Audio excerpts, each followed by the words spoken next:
right, so it's very important to think about mugs when you're throwing. So when you are opening and you're widening, have in your head, how wide do I pull out to make a mug? Okay? So for mugs, when you're making or you're using a mug, do you like to wash the interior of it after you use it? Yeah, I would think. Most people like to wash the interior of your mug. So, if you cannot get your hand into it, does that bother you? Some people it does, some people it doesn't. Some people are like, oh, whatever, I'll use a little bottle brush thing. Most people, though, like to be able to put their hand inside of a mug.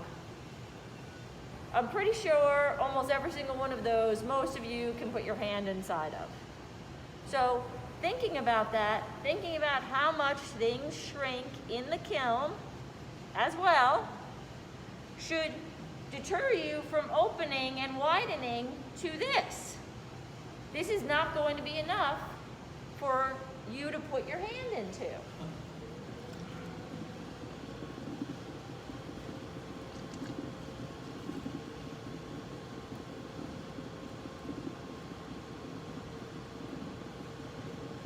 Without a doubt, whenever I'm making mugs, I am making sure that that rim stays nice and compressed.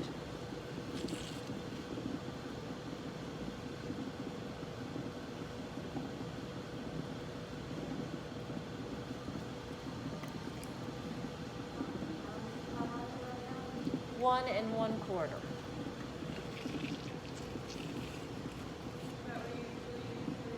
Yeah, about.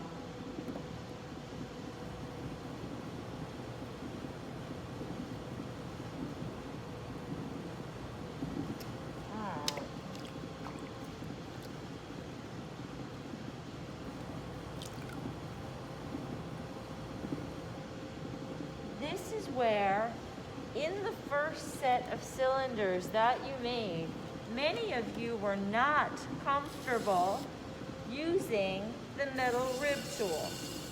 Since you started doing bowls, many of you have gotten more comfortable using the metal rib tool. I would encourage you to even just start some shaping techniques using your metal rib tool. So I could even just take this curve, push this in here, move it down. I could shape as simply as that. This is sort of like that, although I'll do one like that. Another thing that I like to do a lot is I will take my rib tool and I use it like this on my rim. You can see all of my rims are like this in my fired pieces. I then really encourage you, and I showed a lot of you this technique already, taking a piece of plastic, wetting it, and rounding this off a little. This will give you a nice finished look. We can also talk about this. There is a big difference if I took this in like that. And the lift, okay. The lift that's achieved through just that slight cut in.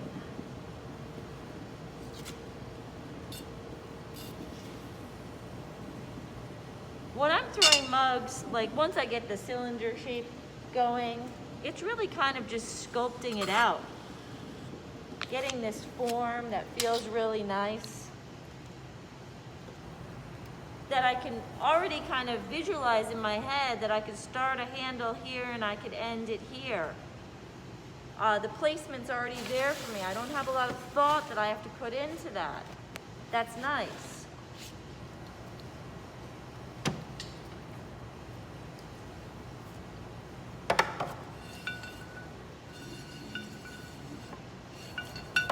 By using your metal rib as well, you're going to have a lot more success, as you saw when you did bowls, in lifting pieces off of the wheel with less distortion.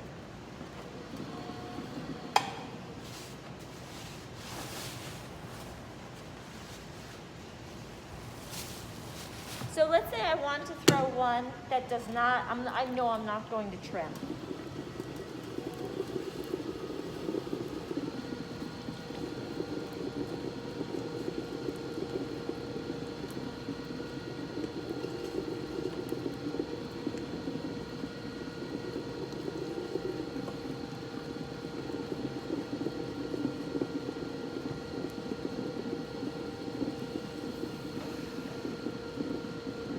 I only have one.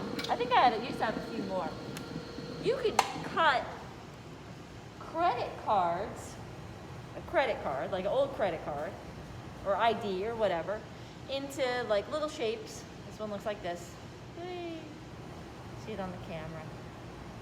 And this, I'm going to use at the base, and it'll give me a nice foot. So this is, I only use when I know I don't want to trim. So I'm going to throw this intentionally with a very thin base. I still want to be able to wire cut through it.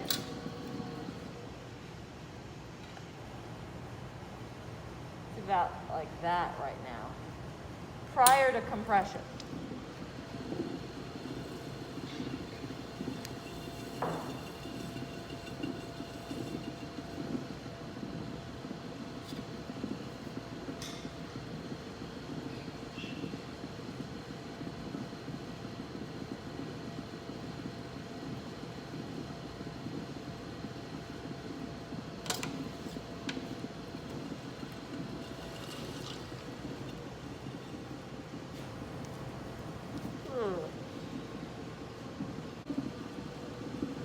Okay, whatever, it's out.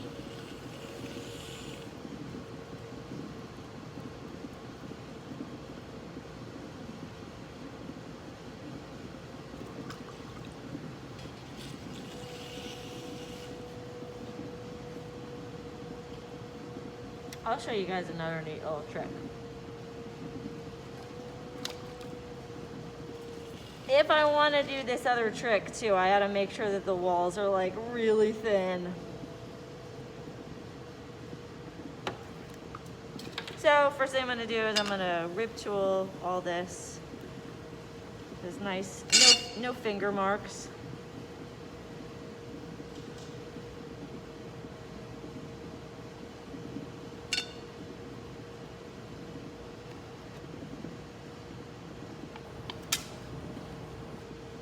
All right, I'm going to take some of the excess off,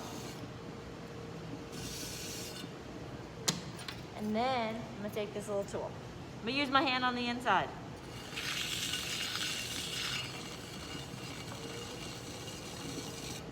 It gives this nice little foot. Isn't that nice? So you can cut these however you want. And again, it doesn't have to be a piece of metal. It can be, like I said, a credit card works really well. A lot of people do that.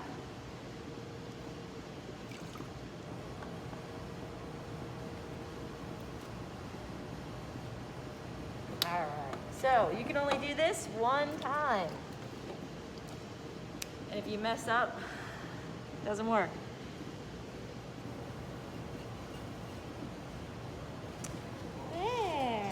So movement and rhythm to a mug is often nice and it pulls glaze very nice at times with one quick pull. You have one shot. If you do it once and it twists off, well, you really don't fix it. You do it once and you're happy with what you get. If you try and fix it, it usually doesn't come out too nice.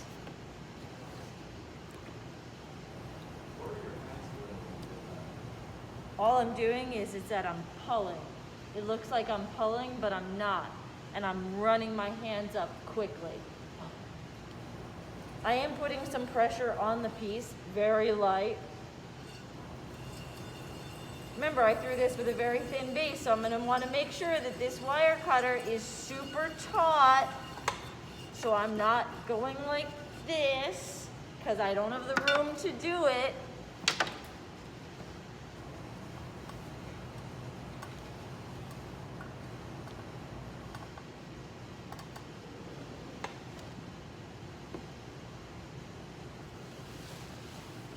Okay, so one more. I'll do this just like that form.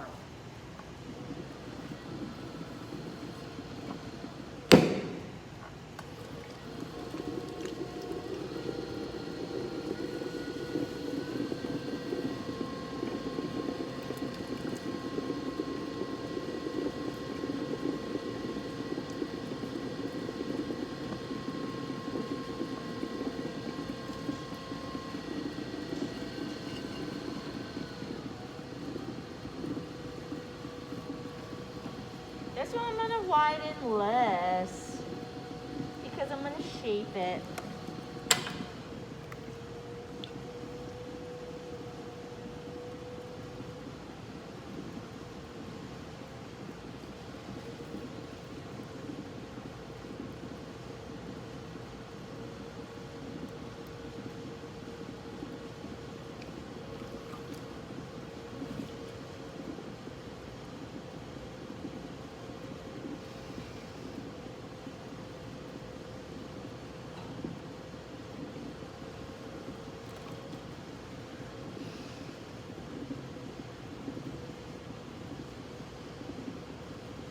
This is the kind of mug that I make most of the time.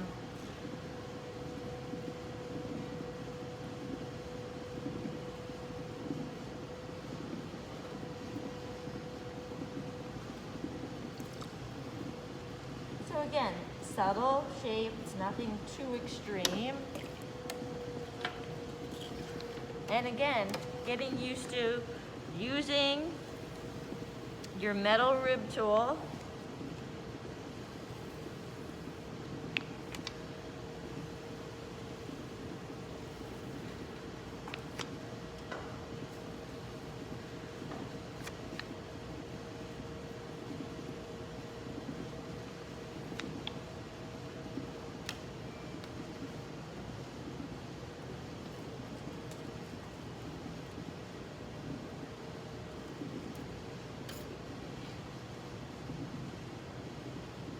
For shaped forms, I follow the form down and then cut away everything. I want to have as minimal amount of trimming as possible. If I throw a form like this, I'm going to trim it thin. I'm going to trim it down and in. So I'm going to remove all of that clay. And when you guys were first doing your shaped forms, I didn't see that happening a lot. I didn't see you take off that excess clay prior to trimming. Try and get into the habit of doing that. You're going to have a lot less waste, a lot less trimming to do as well.